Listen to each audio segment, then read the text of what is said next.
दोस्तों, एग्ज़ाम की पॉइंट में एक बार फिर से आप सभी का स्वागत है। दोस्तों, उत्तराखंड के इतिहास की इस श्रृंखला के अंतर्गत आज ये तीसरा वीडियो है। पहले वीडियो में हमने उत्तराखंड के गुफा चित्र, दूसरे वीडियो में उत्तराखंड के प्रमुख लेख का अध्ययन किया। आज के इस वीडियो में हम उत्तराखंड क्षेत्र के लिए प्राचीन अभिलेखों में शब्दावली, पुस्तकों से प्रमाण और यात्रियों के यात्रा वृत्तांत से जो हमें प्रमाण प्राप्त होते हैं उत्तराखंड के इतिहास के, तो उनके बारे में बात करेंगे। तो देखते हैं इस क्षेत्र के प्राचीन लेखों में कुछ प्रमुख शब्दावली कि प्राचीन अभिलेखों में इस क्षेत्र के किन किन शब्दों का प्रयोग किया जाता था। तो पहली चीज़ आती है कि पल्लिका शब्द का प्रयोग किसके लिए किया गया है। तो दोस्तों, जो अभिलेखों में एक शब्द का प्रयोग हुआ है पल्लिका, तो पल्लिका शब्द का प्रयोग छोटे ग्रामों के लिए किया गया है। दोस्तों, इसी के साथ एमसीक्यू श्रृंखला जारी है, आप चैनल को सब्सक्राइब करें और देख सकते हैं। दूसरा शब्द जो प्रयोग किया गया है वो महतम शब्द है, जिसका प्रयोग ग्राम शासक के लिए, जो गांव स्तर का गांव हो गए पल्लिका, यानी जो पल्लिका का मालिक होता था वो होता था महतम। ठीक है, पल्लिका हो गए गांव, ये इस तरीके से याद करना पड़ेगा, ये तुम्हारा गांव है, पल्लिका है, और इसका जो प्रधान है वो महतम है। ठीक है, भृत्य शब्द का प्रयोग किया जाता था सेवक के लिए। आज के टाइम में सेवक होते नहीं हैं, लेकिन ये महाराजा है तो इसका जो सेवक होगा वो भृत्य कहलाएगा। ठीक है, प्रतिहार शब्द का प्रयोग, जो प्रतिहार शब्द का प्रयोग किसके लिए किया गया है, तो दोस्तों इसमें जो प्रतिपहार शब्द द्वार रक्षक के लिए किया गया है। यानी कहने का मतलब है कि तुम्हारा जो गांव है वो पल्लिका है, इसका जो प्रधान है वो महतम है। ठीक है, इस महतम का जो सेवक है वो भृत्य है, और इस गांव का एक प्रवेश द्वार भी होगा। आजकल तो तुम देख रहे हो गांव में सरकार प्रवेश द्वार बना रही है, तो उसका जो रक्षक होगा, द्वार रक्षक, वो प्रतिहार कहलाएगा। ये चार चीज़ आप याद कर सकते हो। गुप्त शब्द का प्रयोग रक्षक के लिए किया गया है, यानी जो रक्षक होगा उसके लिए किया गया है कि शब्द का प्रयोग, गोप्त शब्द का प्रयोग किया गया है। ठीक है, कोटपाल शब्द का प्रयोग किया गया है गढ़ रक्षक के लिए, यानी इन गांवों को मिलकर के एक गढ़ बनेगा। इस गढ़ का जो रक्षक होगा वो, उसके लिए कोटपाल शब्द का प्रयोग किया गया है। बलाध्यक्ष, उस गढ़ की एक सेना भी होगी, जिसको सेना नायक के लिए बलाध्यक्ष शब्द का प्रयोग किया गया है। महादंड नायक, प्रमुख जो सेनापति होगा उसके लिए महादंड नायक का प्रयोग किया गया है। ठीक है, अक्षपटलिक शब्द, जो अक्षपटलिक शब्द है लेखा अधिकारी के लिए प्रयोग किया गया है, और कुलचारिक शब्द तहसीलदार के लिए प्रयोग किया गया है। तो सिंपल सी बात है, तुम्हारा गांव है पल्लिका है, उसका जो प्रधान है वो महतम है, इसका जो सेवक है वो भृत्य है, इसका जो प्रवेश द्वार है उसका जो क्या है, द्वार रक्षक है, वो प्रतिहार कहलाएगा, और जो इसका रक्षक होगा वो क्या कहलाएगा, उसके लिए रक्षक के लिए किस शब्द का प्रयोग किया गया है, तो रक्षक के लिए यहाँ पे एक शब्द का प्रयोग किया गया है जो गुप्त है। ठीक है, विभिन्न ये पल्लिका मिलकर के क्या बनाएंगे, एक गढ़ बनाएंगे, और इस गढ़ का जो रक्षक होगा वो कोटपाल होगा, इसकी एक सेना होगी वो बलाध्यक्ष होगा, और जो दंड देने का अधिकारी होगा वो प्रमुख सेनापति महादंड नायक होगा। तो इस तरीके से इसको याद करना है। ठीक है, अब इसके अलावा प्रमुख पुस्तकें हैं जिनसे उत्तराखंड की जानकारी प्राप्त होती है। तो इन प्रमुख पुस्तकों में सबसे पहले मुल्फिजात तिमरो है। देखो, मुल्फिजात तिमरो जो पुस्तक है वो तैमूर लंग की 1399 में हरिद्वार पर आक्रमण की जानकारी प्राप्त होती है। पूछा जा सकता है कि तैमूर लंग ने हरिद्वार पर आक्रमण कब किया था, 1399 में किया था, और इसकी जानकारी किससे प्राप्त होती है, तो मुल्फिजात तिमरो से प्राप्त होती है। ठीक है, दूसरा देखो, एक शब्द है मटर। ठीक है, तो एम मुल्फिजात तिमरो, दूसरा एम मखजान अफगान है या मतजान अफगान है, अहमद यादगार की पुस्तक है। अगर पूछे मतजान अफगान किसकी पुस्तक है, तो अहमद यादगार की पुस्तक है, और इससे ख्वास खान की माणिक चंद के दरबार में शरण लेने की जानकारी प्राप्त होती है। यानी ख्वास खान की माणिक चंद के दरबार में शरण लेने की जानकारी किससे प्राप्त होती है, मखजान अफगान से प्राप्त होती है। ए मटर का ए का क्या है, अर्थशास्त्र, किसकी है, चाणक्य, पाणिनि बोलो।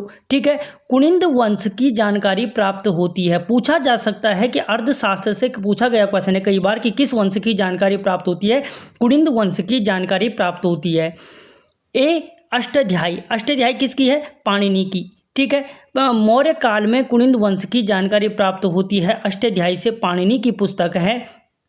इससे क्या होती है कि मौर्य काल में कुनिंदु वंश की जानकारी प्राप्त होती है। और टी से क्या है, तारीख़े फिरोज शाही। तारीख़े फिरोज शाही किसकी है, बरनी की पुस्तक है। किसकी पुस्तक है, तारीख़े फिरोज शाही बरनी की पुस्तक है। और इससे क्या होती है, कटेहर राजा खड़कू की ज्ञानचंद के दरबार में शरण लेने की जानकारी प्राप्त होती है।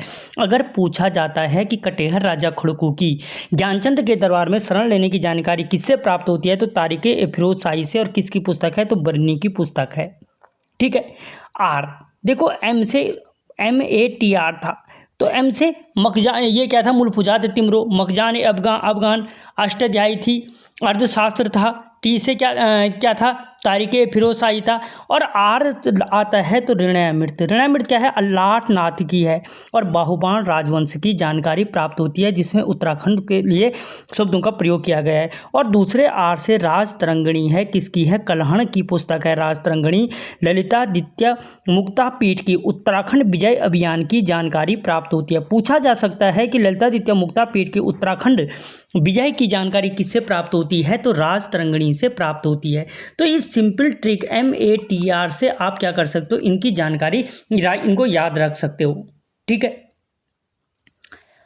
अब इसके बाद बात करें हम, तो इसके बाद आता है प्रमुख विदेशी यात्रियों का विवरण, कि इनके जो प्रमुख विदेशी यात्री थे वो कौन कौन थे। सबसे पहले बात करें हम टॉलमी की, कि उत्तराखंड आने वाला प्रथम विदेशी यात्री कौन था, तो टॉलमी था। अगर पूछा जाए कि उत्तराखंड आने वाला जो प्रथम विदेशी यात्री था वो कौन था, तो टॉलमी प्रथम विदेशी यात्री था। ठीक है।